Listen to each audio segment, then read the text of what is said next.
We convened this special episode of the Red Nation podcast to discuss the crisis in Ukraine and the Russian invasion of Ukraine, and what are principled anti-imperialist, anti-colonial, and anti-capitalist responses to this current crisis.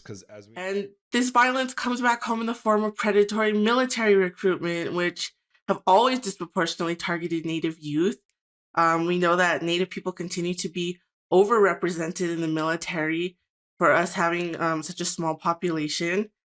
And so our demand is also no enlistment and no recruitment. And that's something that I think is really important to us, that especially we want our Native people to hear and know, is that this recruitment and enlistment it's intentional and it's predatory. And when Indigenous people are the first to go to war for imperialist powers, we must demand an end to imperialist invasion everywhere. So no war, no enlistment and recruitment, US out of everywhere, and dismantle NATO. These are our demands. And we know that it's not enough to just be anti-war, which we all should be, right? We should encourage that, but we need to be anti-imperialist as well. So the war in Ukraine did not begin last month. The war in Ukraine was deliberately instigated by the US in 2014 by backing these Nazis. And in this 8-year period where they've been killing civilians in the eastern provinces, they have been receiving training from the US, from Canada, from Britain. They received arms from Israel. Israel, yes, is funding neo-Nazis. And so we have to understand that NATO not only instigated this situation by breaking those promises they made, but they're also continuing to escalate the situation right now by continuing to flood weapons into Ukraine that they know are going into the hands of neo-Nazis. So for those of us who live in the United States, absolutely, it's fine to oppose the Russian invasion, but you also have to understand that unless we hold the people within the US government accountable for their actions in this particular situation, it's going to happen again. They're going to get away with it, and they're going to do it again. Next time the target will be China. U.S. withdrawal from NATO is in there, right? The abolition of NATO is a very standard, run-of-the-mill position among the left, among the socialist movement in Europe and in North America, wherever, right?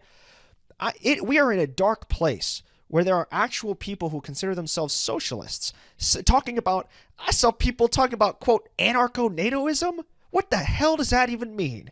We are in this, talk about white nonsense. We're talking about white nonsense. Like, this is something I have never seen in my, like, we're getting to, like, dare I say, we're almost like exceeding Iraq war levels of jingoism right now. Like, we've transcended freedom fries, right? We're like, this is I've something I've been saying is a couple different things. One, to have people literally clamoring for sanctions, to have, as was referred to, Zelensky, the president of Ukraine, literally asking for a no-fly zone is a gift to the military-industrial complex, right?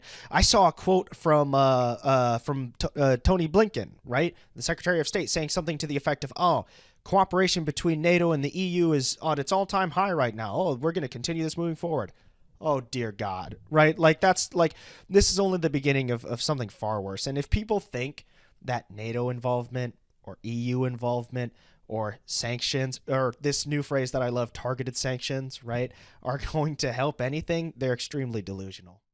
Isn't really, being talked about here in the West is how the ruling class, how the oligarchs, right, whether you have the petro oligarchs or you have the green oligarchs like Elon Musk, are rallying behind this kind of NATO-backed war effort and sanctions regime to essentially develop domestic energy supplies. And I think there was mainstream environmentalists who were saying, let's use the crisis with Ukraine as an opportunity to move towards a green technology. Others were saying, let's use the crisis of Ukraine to really push forward nuclear power in the United States to get our energy grids off this dirty energy.